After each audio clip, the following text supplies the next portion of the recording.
Hey everyone, so in day 12 of my mandatory quarantine here in the UK, because I just got here not too long ago, and I'm going a little bit crazy, but yesterday I actually had this box of film show up, which was all my film from Canada that I shipped, so I figured it could be fun to do some exposure test videos just to kill some time and test out some film stocks that I haven't done this with yet. So I put a story up on Instagram just asking people what they want to see, and so far the clear-cut winner is definitely Ilford HP5 Plus, which is actually a film stock that I've never shot before.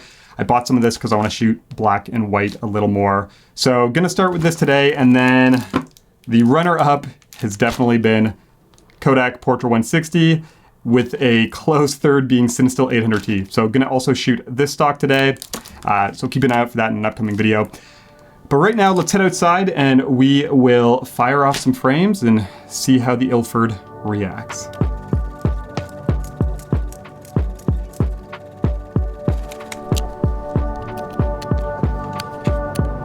Okay, so we got our scene back here, nothing too exciting. Always do these in the backyard here, usually do them over there, but what I'm gonna do today is switch it up a bit, just because the toughest thing is whenever I do these tests, it's always full sun out and really contrasty, and it's tough to kind of decide where to pick to expose from. So what I'm gonna do is I'm actually gonna jump in the frame today, and that way I can just meter for my skin, and that'll give me something consistent through all of these frames. We are going to use the Pentax 645N. Every time I've done these before, I've used the Pentax 67, but I have a roll of film loaded in that as well. But this will actually allow us to do a couple more exposures, more than I usually do. I think I usually do 3 under, 6 over. So anyways, let's get started. Okay, so just got the results back, and I gotta say, I'm pretty impressed. Like I mentioned earlier, I don't really ever shoot black and white film, and I've never shot HP5, but I have heard from a lot of people that it's very flexible when it comes to overexposure, and that was definitely the case, as we'll see. But I just wanna mention, these are lab scans that I got back. I don't even have the negatives back yet, but these are just supposed to give you an idea in this test of what you could expect getting your film scanned at a lab. You could maybe get some similar results at home, just depending on what type of scanner you have, but maybe not so much with some of the overexposed negatives. But when it comes to adjustments on these images, everything was just very minor. I just made a few small tweaks between the images to just match the brightness levels, but they're pretty close straight from the lab, just kind of what you can expect when you get your images back from scanning at a lab. But yeah, overall, really impressed. Let's take a look at them. Okay, so jumping into things, this is our normal exposure. Everything looks pretty good here. We're gonna start by going backwards. So this is 1 stop under, and really interesting, kind of similar to color negative and the results that I saw doing those tests. Even at 1 stop under, as soon as you start to go underexposed, you start to notice differences right away. So losing some of that kind of richness in the shadows, the image is starting to get a little flat. Still completely usable, but there is a difference between these two images.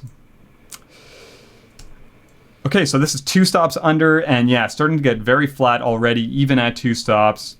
Like I said, similar to the other tests I've done, but with color negative film. Still usable though, not completely a throwaway by any means. But there's normal, there's 1, and there's -2. 3 stops under, starting to get very flat. I personally wouldn't use this image. This is not surprising, but yeah, losing a lot of that kind of contrast, and it's starting to get just very kind of flat, muddy.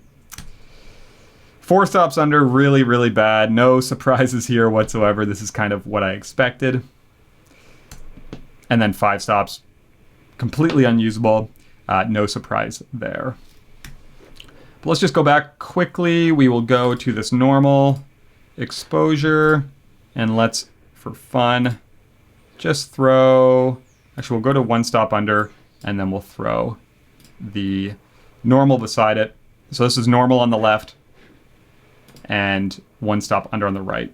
So it's not bad, but you can notice a change right away, even at 1 stop of underexposure, but still completely usable. Okay, let's start our journey upwards. Again, I apologize that the subject in this is me and you gotta look at my face 2 places on this video, but you're just gonna have to deal with it. Okay, so 1 stop over, almost identical. It does look maybe like the shadows are just a little bit cleaner, which obviously would make sense. There's more density there on the film. But yeah, very, very similar. Okay, 2 stops. So in this one, you will notice a change. So here's 1 stop over, here's 2 stop. And this is because I started out by adjusting the aperture for our overexposure. So we are now wide open. We started at 5.6, we went to 4, now we're at 2.8. So the change you're seeing is a vignette on the Pentax 75mm lens, and then a little bit of a loss in contrast, but I actually like the look. But from here on out, we're doing everything with shutter speed, so this kind of look will remain the same. But yeah, I mean, other than that, 2 stops looks great. Not much of a difference yet at all. Okay, 3 stops. Still looks really, really good. With the color negative test, if you haven't watched those, usually 3 stops still looked good. Once you got to around 4 or 5, that's when weird things started to happen with the contrast and color shifts and stuff like that. But yeah, 3 stops looks amazing on this film. 4 stops still looks great. Same here, 5 stops. This is really, really impressive. Let's stop here for a second because 5 stops is looking nice. And let's go back into this comparison view. Okay, so we have the normal on the left and we have 5 stops on the right. And yeah, like, it looks great. There's really kind of minor differences. I don't know if it's my monitor. The 5 stops over looks a little warmer, which I don't know if that makes sense or not. But other than that, yeah, 5 stops looks great. Completely usable. Okay, let's jump back into just our regular view. Make sure we're on 5 still. Okay, 6 stops.